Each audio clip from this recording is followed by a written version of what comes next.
Hai kawan-kawan semua, kami dari kelompok 4 yang beranggotakan Rangga Hadi Wijaya, Yulan Aisyah Manalu, Tanya Ananda Safira, Putri Kawirunisa Harap, dan saya sendiri Martin Joseph Silaban akan membawakan materi mata kuliah pengantar manajemen, yaitu tentang kelompok kerja dan komunikasi dalam organisasi. Baik, kami akan memulainya. Yang pertama ada kelompok kerja. Kelompok kerja dalam organisasi. Kelompok kerja dalam organisasi adalah kelompok yang disusun oleh organisasi dengan tujuan untuk menjalankan berbagai pekerjaan yang terkait dengan pencapaian tujuan organisasi.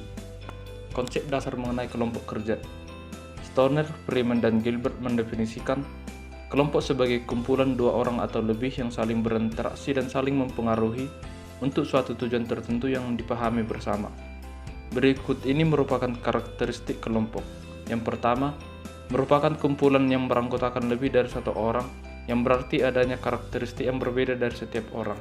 Yang kedua, adanya interaksi di antara kumpulan orang tersebut. Dan yang ketiga adalah adanya tujuan yang bersama yang ingin dicapai. Dalam karakteristik kelompok kerja ini dapat disimpulkan bahwa sekumpulan orang yang berinteraksi dan dengan mempunyai tujuan, cita-cita, harapan bersama yang ingin dicapai oleh setiap orang kelompok kerja. Berdasarkan karakteristik ini, jika kita memahami bahwa pekerjaan adalah sesuatu yang telah direncanakan oleh organisasi untuk dilakukan dalam rangka pencapaian tujuan, maka kelompok kerja dapat didefinisikan sebagai kelompok yang disusun oleh organisasi dengan tujuan untuk menjalankan berbagai pekerjaan yang terkait dengan pencapaian tujuan organisasi. Materi selanjutnya yaitu kelompok kerja formal dan informal. Secara teoritis maupun praktik, kelompok kerja dapat dibagikan menjadi dua, yaitu sebagai berikut. Yang pertama, kelompok kerja formal. Kelompok kerja formal adalah kelompok kerja yang dibentuk atau disusun secara resmi oleh manajer, di mana kelompok kerja tersebut diberikan tugas dan pekerjaan yang terkait dengan pencapaian tujuan organisasi. Kelompok kerja formal dapat berupa kelompok kerja langsung, kepanitiaan, dan kelompok kerja temporal ataupun khusus. Kelompok kerja langsung adalah kelompok kerja yang disusun oleh manajer dan beranggotakan beberapa orang bawahan yang berada di bagian di mana manajer tersebut ditugaskan. Kepanitiaan adalah kelompok kerja yang disusun oleh manajer dan beranggotakan beberapa orang yang bisa berasal dari bagian yang sama atau dari bagian lain dari organisasi. Kelompok kerja temporal atau khusus adalah kelompok kerja yang disusun untuk kepentingan-kepentingan khusus dan bersifat sementara. Yang kedua yaitu kelompok kerja informal. Kelompok kerja informal adalah kelompok kerja yang disusun atau tersusun dengan sendirinya, ketika beberapa anggota dari organisasi yang kegiatannya biasanya tidak terkait langsung dengan rencana-rencana rutin dari organisasi, namun secara tidak langsung akan mempengaruhi kinerja dari orang-orang dalam organisasi tersebut. Selanjutnya saya akan menjelaskan tentang tahapan dalam pembentukan dan interaksi tim kerja, sebagaimana yang dikemukakan oleh B.W. Tuchman yang dikutip oleh Stoner, Freeman, dan Gilbert. Terdapat 5 tahapan bagaimana sebuah tim kerja terbentuk dan berinteraksi. Kelima tahapan tersebut yaitu yang pertama, tahapan pembentukan atau forming, di mana kelompok kerja dibentuk oleh manajer. Kelompok kerja yang terbentuk akan terdiri dari pemimpin kelompok dan anggota. Masing-masing anggota dari kelompok kerja akan ditentukan tugas-tugas yang harus dikerjakan. Yang kedua, tahapan penguatan atau storming. Pada tahapan ini, anggota-anggota yang telah menerima tugasnya masing-masing mulai berinteraksi satu sama lainnya. Kadangkala karena disebabkan perbedaan karakteristik individu serta persepsi mengenai pekerjaan mereka masing-masing, termasuk juga pola komunikasi yang dibangun, pada tahap ini konflik dalam kelompok kerja dapat terjadi.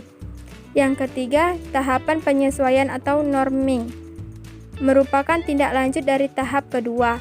Ketika kelompok kerja telah saling berinteraksi hingga barangkali bisa terjadi konflik, maka tahapan ini merupakan tahapan di mana keseluruhan anggota secara alamiah ataupun dipaksa harus menyesuaikan diri dengan berbagai perbedaan yang ada dan terjadi.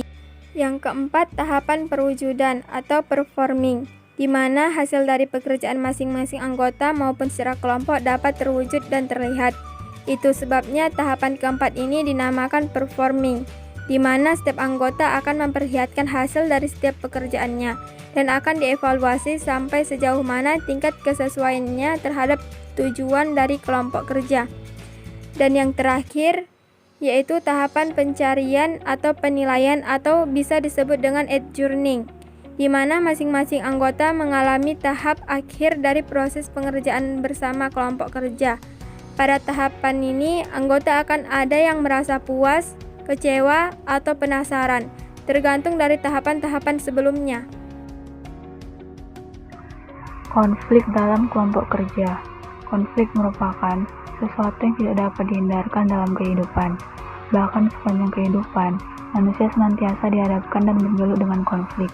Demikian halnya dengan kehidupan organisasi, anggota organisasi senantiasa dihadapkan pada konflik. Perubahan atau inovasi baru sangat rentan menimbulkan konflik atau destruktif, apalagi jika tidak disertai pemahaman yang memadai terhadap ide-ide yang berkembang. Konflik adalah kesenjangan atau ketidaksesuaian di antara beberapa pihak dalam suatu organisasi dengan organisasi lain. Di antara berbagai bidang dalam sebuah organisasi, maupun di antara anggota di dalam suatu bagian tertentu dalam organisasi. Secara garis besar, konflik dalam suatu organisasi dapat terjadi dalam berbagai keadaan, di antaranya adalah sebagai berikut. Yang pertama, konflik antar bawahan di bagian yang sama. Yang kedua, konflik antara bawahan dan pimpinan di bagian yang sama. Yang ketiga, konflik antar bawahan dari bagian yang berbeda. Yang keempat, konflik antara pimpinan dan bawahan dari bagian yang berbeda. Yang kelima, konflik antar pimpinan dari bagian yang berbeda.